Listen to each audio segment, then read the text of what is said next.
खतियान की गड़बड़ी अगर आप देखेंगे आप भी हैरान हो जाएंगे, लेकिन आज भी जो है खतियान वैसे लोगों का जिनका खतियान 1905 का है, और ये खतियान जो है यानी तब का है जब अंग्रेजों का समय था, और उस समय अंग्रेजों के द्वारा जो है जमीन का सर्वे कराया गया, और जमीन का जो मालिक है ना, जमीन मालिक को एक कागजात दे दिया गया, एक तरह से प्रूफ दे दिया गया, ताकि उनके साथ किसी प्रकार का धोखाधड़ी नहीं हो। तो ये तो किया गया, लेकिन आज की अगर बात करेंगे तो बहुत सारे लोग क्या हुए कि उनके पास आज भी ये कागजात मौजूद हैं, यानी 1905 वाला कागजात उनके पास मौजूद है, लेकिन वो अपनी जमीन को, अपने जगह को छोड़कर कहीं दूसरे जगह चले गए और वहां पर अपना जीवन यापन करने लगे।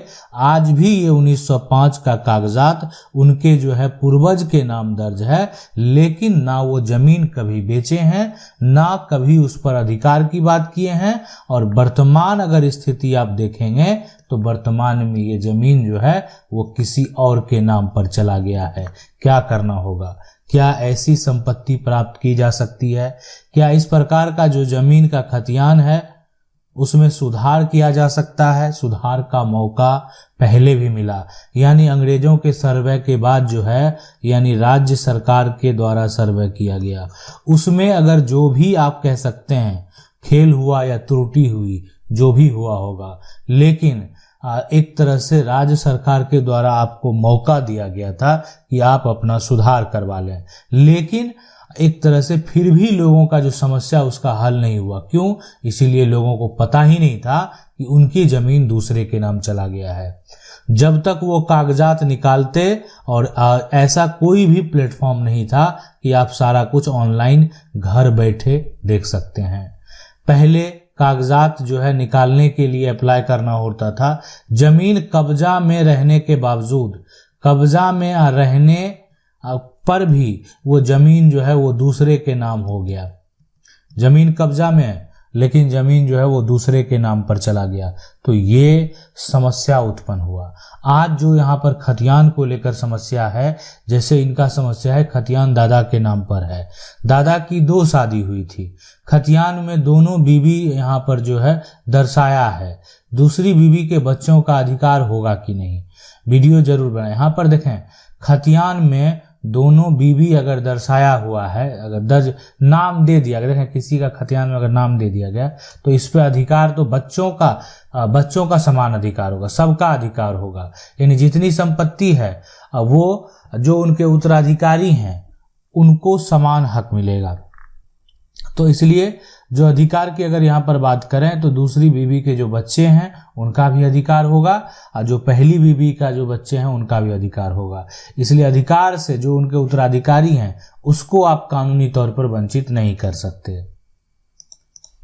अगला सवाल है, नमस्ते सर, ये कह रहे हैं मैं आपका वीडियो देखता हूँ, यूट्यूब में देखता हूँ, बहुत इन्फॉर्मेटिव वीडियो और पोस्ट कर रहे हैं, और जिससे हमारा समाज जो है जागरूक। बिल्कुल देखें, मेरा प्रयास है कि लोगों का जो समस्या है उसका हल निकले, और लोगों के साथ जो कानूनी समस्याएं आते हैं उनको समझ में नहीं आता। सीधी सी बात है, उनको ये जानकारी नहीं होती है कि उनको आखिर क्या करना चाहिए। तो इन सभी समस्या से उनको जो है हल उसका निकलेगा, उनसे उनको एक तरह से राहत मिलेगी। तो अब यहाँ पर जो हम बात करने वाले हैं, ये कह रहे हैं कि मेरा एक समस्या है, ये है कि मैं बिहार शरीफ से हूँ, 2 डिसमिल जो है के जमीन खरीदा, जिसका मालगुजारी रसीद वेंडर के नाम से पिछले 11 ईयर से कट रहा है। वेंडर जिससे परचेज किया उसका भी ऑनलाइन रजिस्टर 2 में नाम दिखा रहा है। बिग प्लॉट है, और जब एक तरह से मैंने ऑनलाइन म्यूटेशन अप्लाई किया तो सीओ ने रिजेक्ट कर दिया। रीजन जमीन जो है यहाँ पर का वास्तविक मालिक जो है यहाँ पर काटे की है। देखें, रैयती जो है यहाँ पर कारण का प्रूफ डिमांड कर रहे हैं।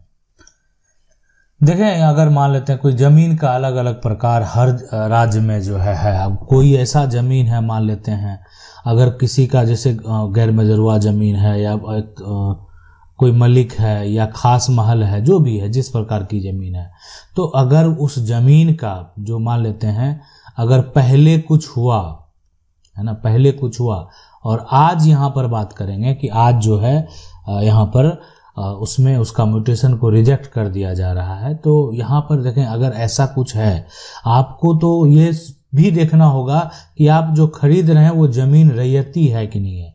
ज़मीन का प्रकार भी समझना बेहद ज़रूरी है। कौन सा ज़मीन खरीदना चाहिए, किस में पैसा देना चाहिए, किस में पैसा नहीं देना चाहिए। अगर आपको ये समझ में नहीं आ रहा तो समझना बेहद ज़रूरी है, और उसके बाद भी ही आप कोई कार्य कर सकते हैं। मतलब ये सारा प्रक्रिया होता है तब आगे कोई भी कार्य आप कर सकते हैं, अन्यथा नहीं कर सकते हैं। तो अगर प्रयास करें कि आपका म्यूटेशन हो जाए, नहीं तो आप जो है पहले तो सारा कागजात जो है वो सही तरीके से देख लें, और उसके बाद फिर चाहें तो आप जो है यहाँ पर DCLR में अपील में जा सकते हैं। ठीक है, फिर अगर वहाँ से भी हल नहीं निकलेगा तो फिर ADM कोर्ट में जाएंगे, अन्यथा बाद का विकल्प आपका कब्जा बरकरार है और ज़मीन के इतने लोग म्यूटेशन कराए हैं, जब कोर्ट की बात आएगी है ना, सिविल सूट में जाना होगा तो फिर बाद की बात है। पहले प्रयास करना है कि दस्तावेज है, कब्जा है, तो उसका किसी तरह से ज़मीन का म्यूटेशन हो जाए। सवाल है, पैतृक संपत्ति में 3 भाइयों के नाम लिखे थे, बड़े भाई ने छोटे भाइयों की जमीन बेच दी, फर्जी तो उसे कैसे निरस्त करवाया, तहसील में चक्कर काटने पड़ते हैं, जमीन का रिकॉर्ड कहाँ से मिलेगी, बची हुई जमीन का। पैतृक संपत्ति में अगर मान लेते हैं, जैसे ये देखें ये पूरी पैतृक संपत्ति है, ठीक है, ये पैतृक संपत्ति है, लेकिन आपका जो कहना है कि पैतृक संपत्ति जो है इसमें हुआ क्या एक्चुअली कि इसमें 3 भाई का नाम दर्ज था, यहाँ पर 3 भाई का नाम दर्ज था। अब इसमें हुआ क्या कि एक भाई जो है एक तरह से जमीन, बड़े भाई ने छोटे भाई की जमीन को बेच दी, तो यानी एक भाई ने बेच दिया हिस्सेदार का जमीन। अब क्या करना पड़ेगा, देखें मैं आपको बता दूं, प्रक्रिया तो करना पड़ेगा, कानूनी प्रक्रिया में जाना पड़ेगा। जमीन की रजिस्ट्री अगर हो चुकी है तो रजिस्ट्री जो है को कैंसिल करने का जो अधिकार है, कैंसिल करने का अधिकार अब जो है वो है सिविल कोर्ट के पास। तो सिविल कोर्ट तो जाना पड़ेगा अगर इस रजिस्ट्री को कैंसिल कराना है तो, इसलिए आपको कहीं चक्कर काटने की ज़रूरत नहीं है। देखें जो हक है वो हक आप जो हिस्सेदार है उससे कोई नहीं ले सकता, कुछ भी हो जाए। उनको अगर कोई एक हिस्सेदार है, वो उन्होंने उस संपत्ति को नहीं बेचा है, तो उसके शेयर को, उसके हक को कोई अन्य भाई अगर बेच भी दिया है तो आज जो है प्रक्रिया में जाने के बाद, प्रक्रिया होगा जो सारा प्रक्रिया है फॉलो करने के बाद, कानूनी प्रक्रिया में जाने के बाद, यानी केस के बाद आपको न्याय तो जरूर मिलेगा। ठीक है, बहुत लोग बलपूर्वक न्याय ले लेते हैं। अब अगर मान लेते हैं बलपूर्वक न्याय नहीं लेंगे तो कहाँ जाएंगे, तो न्यायालय के शरण में जाएंगे, और न्यायालय के शरण में जाएंगे अगर आपका कानूनी अधिकार है तो उस अधिकार से आप वंचित नहीं हो पाएंगे। अगला सवाल ये कह रहे मैं झारखंड का रहने वाला हूं और हमारी जमीन जो है, जमीन है यहाँ पे, जमीन न्यू सर्वे में जो है नाम नहीं आया, हमारा जमीन दूसरे के नाम पर चला गया न्यू सर्वे में, तो अब हमें क्या करना चाहिए। सबसे पहले मैं आपको बता दूं कि आपके राज्य में जो है राज्य सरकार के द्वारा, जो भी राज्य सरकार है, देखें राज्य सरकार का मतलब ये नहीं समझ लें कि आपके राज्य के गद्दी पे कौन बैठे हुए हैं। राज्य सरकार के जो आप भूमि विभाग के मंत्री हैं, अब उनके द्वारा सबसे पहले तो ये जानकारी आपको प्राप्त कर लेना है कि क्या नियम निकाले गए हैं, निकाले जो हैं गए हैं, तो गए हैं, ये आप यहाँ पर एक जानकारी प्राप्त कर लेंगे। उसके बाद ये मामला कब का है, ये सर्वे कब हुआ, ये मान लेते हैं सर्वे आपका बहुत साल पहले हो गया, ठीक है, और लेकिन सर्वे हाल में हुआ है ना, हाल में हुआ, तो कब हुआ ये तो स्पष्ट करना पड़ेगा। अब सर्वे बहुत पहले अगर हो गया है तो फिर आपको मान लेते हैं सिविल कोर्ट से ही आप दावा कर सकते हैं, सुधार करवा सकते हैं। लेकिन अगर सर्वे हाल में हुआ है तो सरकार के द्वारा सुधार का मौका दिया जाएगा, आप जो है सुधार का जो प्रक्रिया है उसमें जाकर उसका सुधार करवा सकते हैं। अगला सवाल है रजिस्टर भूमि धार्मिक संस्था के नाम से खसरा नंबर 353-5 है, इस पर कोई अवैध कब्जा कर रखा है, ठीक है, और ये जो यहाँ पर अगर बात करेंगे तो अवैध कब्जा जो किया हुआ है जो भी है तो 12 यहाँ पर जो है वर्ष से अधिक है, ठीक है, अधिक है। देखें, अगर कोई भी मतलब धार्मिक संस्थान है ना, 12 साल हो या अगर 100 साल हो, कब्जा अगर गलत तरीके से किया गया, कोई भी अगर कर लिया है, उसको खाली करना पड़ेगा। आप देख सकते हैं कितना साल पहले का जो धार्मिक संस्थान है उसका कब्जा खाली कराया गया। तो कब्जा अगर गलत तरीके से कहीं पर भी होगा, बहुत ऐसे मामले मिलेंगे आपको, ठीक है। तो अगर कोई भी गलत तरीके से उनके पास, अगर देखें धार्मिक संस्थान में जमीन है, अब किसी का अगर निजी जमीन है, उनको जो है उनके द्वारा नहीं दिया गया है, उनके अलग दावे हो सकते हैं। लेकिन धार्मिक संस्थान के नाम से अगर जमीन है, धार्मिक संस्थान के नाम से सारा कुछ चल रहा है, तो उसकी जमीन पर अगर कोई अवैध तरीके से कब्जा किया है, उसको किसी भी हालत में आप तो इनके लिए जो है ना, इस तरह के जमीन के लिए आप जो है, इसलिए कि धार्मिक संस्था की जमीन है, जो एक रेवेन्यू ऑफिसर हैं या जो जिला के कलेक्टर हैं, उनको भी आप आवेदन दे सकते हैं कि आपके साथ ऐसा समस्या है। ये धार्मिक एकजुटता आपको बनाना होगा, इसलिए कि मान लेते हैं कि आप उनके पास आवेदन देंगे, तो जो धार्मिक संस्थान है, अब वो डिपेंड करता है किसी का निजी है या सार्वजनिक है। सार्वजनिक अगर है तो उसको तो एकजुटता चाहिए।